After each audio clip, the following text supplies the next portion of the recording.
Hello दोस्तों, स्वागत है आपका फिर से एक बार Modi education point YouTube channel पर। दोस्तों, आज हम लोग बिहार इंटर परीक्षा 2026 के लिए हिंदी का जो कि ऑब्जेक्टिव क्वेश्चन, जो कि कई बार बोर्ड परीक्षा में आया हुआ प्रश्न है, ठीक है। तो आज का पहला क्वेश्चन देखिएगा, तुलसीदास का जन्म कब हुआ था। तुलसीदास जी का जन्म जो है वह 1543 ईस्वी में हुआ था, ठीक है। और हाँ दोस्तों, अगर चैनल पर आप नए हैं तो एक बार सब्सक्राइब जरूर कर लीजिएगा, क्योंकि चैनल अभी नया ही है। तो देखिएगा 96 नंबर यहाँ पर दूसरा क्वेश्चन है, यानी कि तुलसीदास का मूल नाम जो है वह क्या था। तुलसीदास जी का मूल नाम जो है वह राम बोला था, ठीक है। उन्हें राम बोला के नाम से भी पुकारा जाता था। और अगला क्वेश्चन देखिएगा, तुलसीदास के माता पिता का क्या नाम था। तुलसीदास जी के माता का नाम हुलसी एवं पिता का नाम आत्माराम दुबे था। उसी प्रकार अगला क्वेश्चन देखिएगा, सूरदास के गुरु का नाम क्या था। सूरदास जी के गुरु जी का जो नाम था वह वल्लभाचार्य था। इसी क्वेश्चन को आपको अगर घुमा कर पूछ देगा कि सूरदास जी किनके शिष्य थे, तो आपको याद रखना है वल्लभाचार्य, ठीक है। आपको याद रखना है वल्लभाचार्य, ठीक है। वल्लभाचार्य ही इसका आंसर होगा। और लाइक भी करते चलिए क्लास को, देखिएगा आगे। अगला क्वेश्चन है, सूरदास किस मार्ग में दीक्षित हुए। सूरदास जी जो हैं वह किस मार्ग में दीक्षित हुए थे। तो सूरदास जी दोस्तों पुष्टि मार्ग में दीक्षित हुए थे, यानी कि आपका ऑप्शन सी जो है वो दोस्तों वह सही हो जाएगा।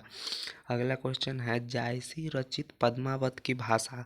पद्मावत जो है जायसी, मलिक मोहम्मद जायसी जी के द्वारा लिखा गया है, वह अवधी भाषा में है। क्या है? अवधी भाषा में पद्मावत लिखा गया है, यानी कि इसका ऑप्शन ए आपका सही हो जाएगा।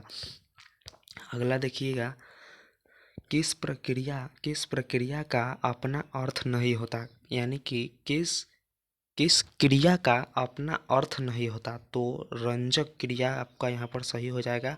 ऑप्शन बी दोस्तों यहाँ पर सही हो जाएगा। ऑप्शन बी जो है वह सही हो जाएगा, रंजक क्रिया। अगला देखिएगा, यहाँ पर अगला क्वेश्चन है दोस्त, क्रिया या धातु के अंत में जो प्रत्यय लगकर क्रिया बनाती है। देखिए, क्रिया या धातु के अंत में जो प्रत्यय लगकर क्रिया बनाती है उसे क्या कहते हैं। तो उसे कृंदक क्रिया कहा जाता है। क्या कहा जाता है? कृंदक क्रिया, यानी कि ऑप्शन बी आपका सही हो जाएगा। और पुरस्कार शब्द का विलोम, पुरस्कार शब्द का विलोम हो जाएगा दंड। विलोम का मतलब होता है दोस्तों उल्टा, ठीक है, उल्टा करना, ठीक है। विलोम का मतलब होता है उल्टा। और यह सभी प्रश्न बोर्ड परीक्षा में आया हुआ प्रश्न सब है, तो आप लोग इसे देख के याद कर लीजिएगा, ठीक है। हर हर देखिएगा, सॉरी, हर एक शब्द का प्रयोग, हर एक शब्द का प्रयोग होता है किस में, तो एक वचन में होता है। किस में होता है? एक वचन में, यानी कि ऑप्शन ए आपका सही हो जाएगा यहाँ। और अगला देखिएगा, यहाँ पर दिया गया है, दक्षिण शब्द कौन सी संज्ञा है। दक्षिण शब्द जो है वह व्यक्तिवाचक संज्ञा है, क्योंकि दक्षिण पूरा दुनिया में एक ही है, दिशा एक ही है दक्षिण, तो इसलिए वह व्यक्तिवाचक हो जाएगा। अगला क्वेश्चन देखिएगा, अंगूठा दिखाना मुहावरा का क्या अर्थ है दोस्त। अंगूठा दिखाना मुहावरा का क्या अर्थ है, तो इसे हो जाएगा देने से इनकार करना। अंगूठा दिखाना यानी कि कोई आपसे कोई भी वस्तु मांग रहा है तो उसे आप नहीं देना चाहते हैं, तो उसे अंगूठा दिखाना कह सकते हैं, मुहावरे का अर्थ हो जाएगा। अगला क्वेश्चन देखिएगा, गुप्त का विपरीतार्थक शब्द। तो गुप्त का विपरीतार्थक शब्द या विलोम शब्द वही होता है प्रकट, यानी कि कोई चीज़ छुपा के रखना, या अगर विपरीतार्थक पूछ रहा है तो उसको प्रकट करना, उसको दिखा देना, यह प्रकट हो जाएगा। अगला क्वेश्चन देखिएगा, कौन सा शब्द है जो प्राय बहुवचन में प्रयुक्त होता है। तो बहुवचन में प्रयुक्त होता है वह प्राण है इसमें। ऑप्शन डी आपका सही हो जाएगा। और अगला क्वेश्चन देखिएगा, अंक भरना, अंक भरना मुहावरा का अर्थ है दोस्त, अंक भरना मुहावरा का अर्थ है स्नेह करना। क्या है? स्नेह करना। दोस्त यहाँ पर अगला क्वेश्चन देखिएगा, रुपया का लिंग निर्णय करें। रुपया का लिंग निर्णय यहाँ पर पुल्लिंग हो जाएगा, ठीक है। क्या हो जाएगा, रुपया जो है वह क्या है, पुल्लिंग है, यानी कि ऑप्शन ए आपका इस क्वेश्चन का सही आंसर हो जाएगा। अगला देखिएगा दोस्त, और चैनल पर नए हैं तो एक बार सब्सक्राइब जरूर कर लीजिएगा। और इसका फ्री में आपको अगर PDF चाहिए दोस्तों, इस जो भी क्लास हो रहा है इसका अगर आपको PDF चाहिए तो आप लोग कमेंट कर दीजिएगा, क्लास के बाद आपको PDF मिल जाएगा। तुलसीदास की पत्नी का क्या नाम था। तुलसीदास की पत्नी का नाम जो है वह क्या था, तो वह रत्नावली था। क्या था, रत्नावली। ऑप्शन बी, तुलसीदास जी के पत्नी का नाम रत्नावली। उनके माता पिता का नाम तुलसी देवी और दोस्त यहाँ पर देखिएगा, तुलसीदास जी के पत्नी के नाम रत्नावली और उनके माता का नाम हुलसी देवी और पिता का नाम आत्माराम दुबे हो जाएगा। अगला क्वेश्चन देखिएगा, तुलसीदास के दीक्षा गुरु कौन थे, यानी कि उनसे तुलसीदास जी जो है वह दीक्षा किन से लिए थे, तो दीक्षा जो है वह नरहरि दास जी से लिए थे। किन से लिए थे, नरहरि दास जी। अगला क्वेश्चन है, सूरदास किसकी रचना है। सूरसागर। सूरसागर जो है वह किसकी रचना है, तो वह सूरदास का है। इसका आंसर हम पहले ही बता दिए हैं। अगला क्वेश्चन देखिएगा यहाँ पर दोस्त, अगला क्वेश्चन है, सूरसागर किस भाषा में रचित है। सूरसागर जो है वह किस भाषा में रचित है, तो वह ब्रज भाषा में रचित है। यहाँ पर सूरदास जी की जो रचना है वह किस भाषा में है, ऐसा प्रश्न भी पूछा जाता है। और अगला क्वेश्चन है, मलिक मोहम्मद जैसी की किस परंपरा के कवि हैं, तो मलिक मोहम्मद जैसी जी प्रेमा खयानक काव्य परंपरा के कवि है। प्रेमा खयानक काव्य परंपरा।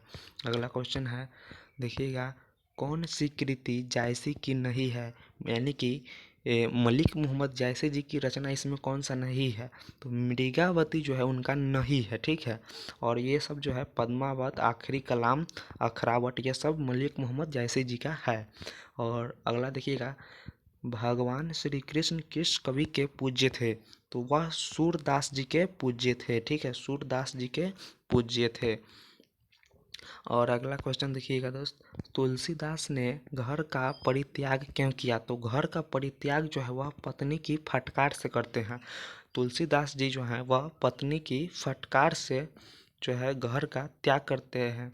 और देखिएगा अगला है, सूरदास किस काल के कवि थे, तो सूरदास जी जो हैं वह किस काल के कवि थे, भक्ति काल के। किस काल के, भक्ति काल के। आप लोग याद रखिएगा, सूरदास जी किस काल के कवि थे, भक्ति काल के। ऑप्शन ए सही है।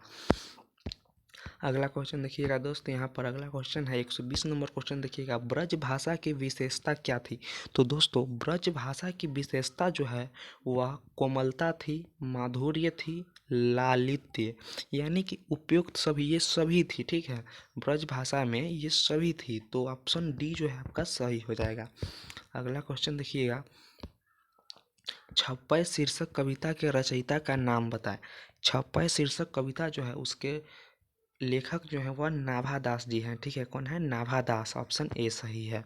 अगला क्वेश्चन देखिएगा, यहाँ पर कवित शीर्षक पाठ के रचयिता कौन है, तो कवित शीर्षक पाठ के रचयिता भूषण जी हैं। कौन है, भूषण जी। अगला देखिएगा, अगला क्वेश्चन है दोस्त, जयशंकर प्रसाद की कौन सी कृति अपूर्ण है, तो जयशंकर प्रसाद जी की कौन सी कृति अपूर्ण है, तो तितली, ठीक है। तितली जो उनकी रचना है वह अपूर्ण है। ऑप्शन ए आपका सही हो जाएगा। अगला क्वेश्चन देखिएगा, और ये सारे क्वेश्चन दोस्तों बोर्ड परीक्षा में पूछा गया प्रश्न है, यानी कि VVI ऑब्जेक्टिव क्वेश्चन है। VVI most important objective question है। तो अगला देखिएगा, नाभादास के दीक्षा गुरु कौन थे, तो नाभादास जी का दीक्षा गुरु जो है वह स्वामी अग्रदास थे। कौन थे, अग्रदास। ऑप्शन सी जो है आपका सही हो जाएगा। अगला क्वेश्चन है देखिएगा, अगला क्वेश्चन है,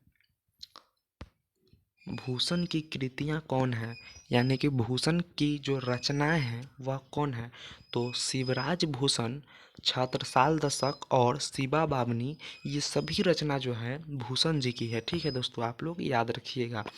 अगला क्वेश्चन है, भक्तमाल में कितने छप्पे हैं, तो भक्तमाल चैप्टर में आपका 316 यानी कि 316 यहाँ पर आपका छप्पय है, ठीक है।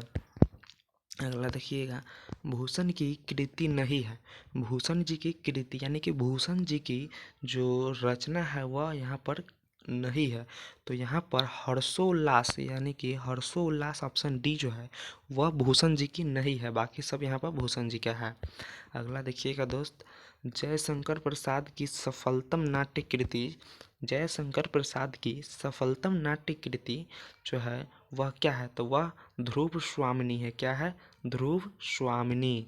अगला देखिएगा, अगला क्वेश्चन है यहाँ पर दोस्त, अगला क्वेश्चन है यहाँ पर अगला क्वेश्चन है, आपके पाठ्यक्रम में किन पर लिखे गए छप्पय संकलित है? तो कबीर और सूर, कबीर और सूर पर लिखे गए, यानी कि कबीर दास और सूरदास जी के ऊपर लिखा गया छप्पय जो है उसी के बारे में यहाँ पर कहा गया है। अगला देखिएगा दोस्त, सबसे सबके हित का वचन कौन कहता है?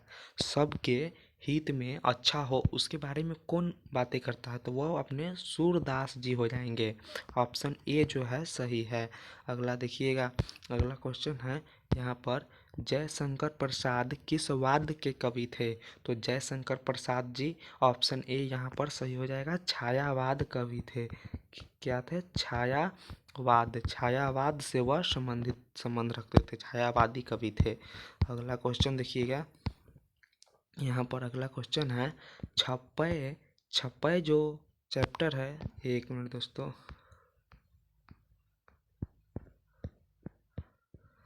यहाँ पर देखिएगा वो क्वेश्चन गलती से यहाँ पर उसका क्वेश्चन मिट गया है। भूषण के प्रिय नायक है, भूषण जी के प्रिय नायक जो है कौन है? तो वह छत्रपति शिवाजी और छत्रसाल है। कौन है? छत्रपति शिवाजी और छत्रसाल है।